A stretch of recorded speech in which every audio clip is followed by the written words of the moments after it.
So in Detroit, you are going to play only androids. Because we didn't want to create another story where the humans would be the good guys and the androids the bad guys, right. and they have a virus and you want to kill them before they kill you. We wanted to take a different angle and say, okay, what if they were the good guys and we humans were the bad guys? Fascinating. So that's exactly the starting point. And some androids in this world start to have a strange behavior. I mean, they start to leave without any reason, or they commit suicide, which is really strange for a machine, of course. And some of them, few of them, start to have an aggressive behavior against humans. So there's obviously something wrong with them, but we don't know what. And that's really the starting point of the story. I mean, just hearing you explain that, my mind is clamoring with all of these, analogies to things that are happening in actual culture right now. It's really, really cool. So, this is what I love about great science fiction, is that it's about actual things. It's about actual parts of our society, about parts of our culture. So that's why it's so exciting to me to see a game like this. And we're seeing some footage right now. We saw some of this at the press conference, a big PlayStation press conference the other night. You guys have done Heavy Rain, you did Beyond Two Souls, actually going even further back, you did Fahrenheit, or as it's known here in the United States, Indigo Prophecy. Which name do you like better, by the way? Fahrenheit. Yeah, I do too, I think. And you did Beyond Two Souls most recently, out now on PS4.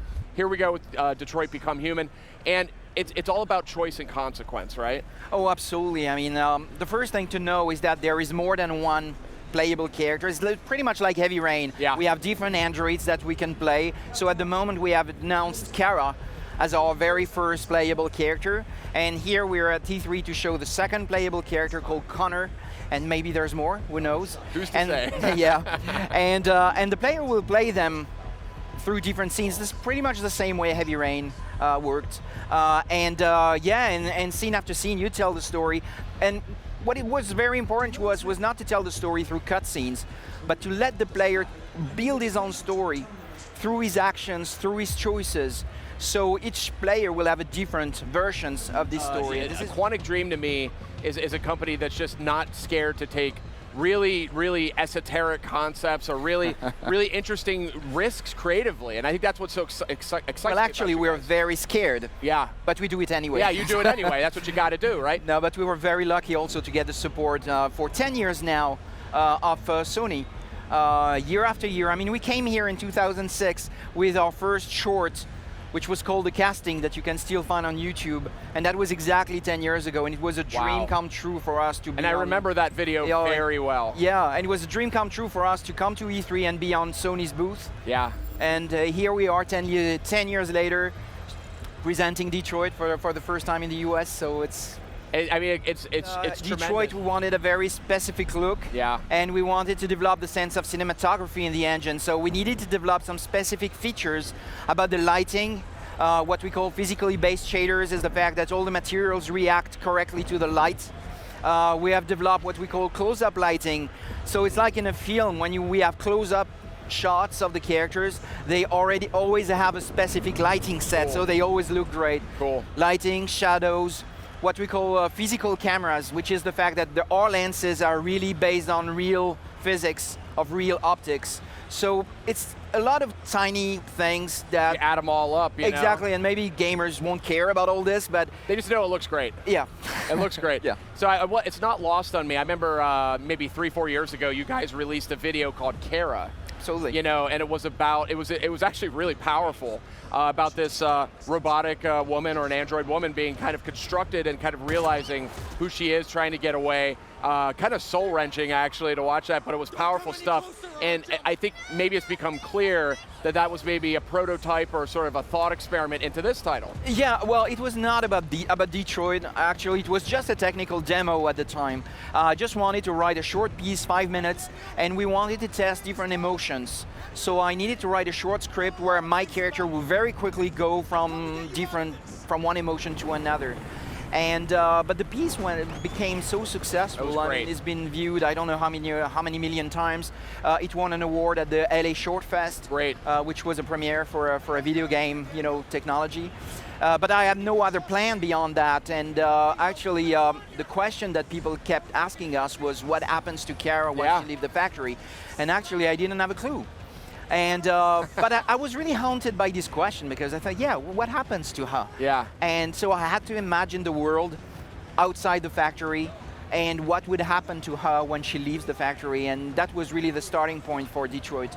Powerful stuff, and again, that's what I love about you and I love about Quantic Dream is you're willing to take that stuff here, on. I would say, no, it's a more traditional interface. We want a very simple, classic interface because we want the challenge to be in the mind of the player and not necessarily just on his thumbs. Sure, yeah. So you navigate, you explore this environment, because I know that when we present our games, the first thing people ask is, okay, I get the story, it looks great, but how does it play? What is there to play? Is there just a series of cutscenes? No, I mean, game after game, we try to explain that, no, you're in control of the character, you really decide what you want to do, you interact with your environment, you interact with the other characters, and your decisions shape the story.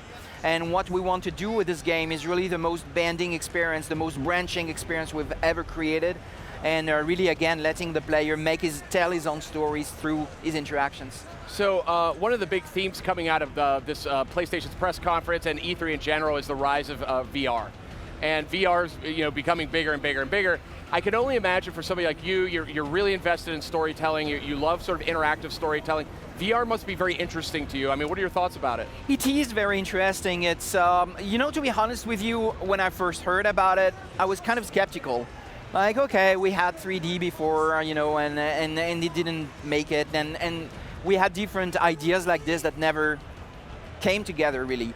And is VR just another of them? And then I tested the system, and I was really surprised by especially the sense of presence that you have, which is totally new in our world, because suddenly you are in front of someone, and this person is in front of you.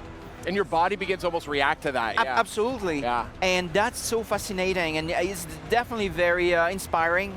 I think it's not just a system on which you can just port existing games and say, look, this is the VR version. I think you really need to design for VR and maybe find new answers, maybe invent new things, because the system itself is so powerful and so different that you need to come up with new ideas in order to really use it. Yeah, it's exciting stuff, and we've got some, we're getting some of the big IPs are sort of jumping in. You've got Batman, we've got Star Wars.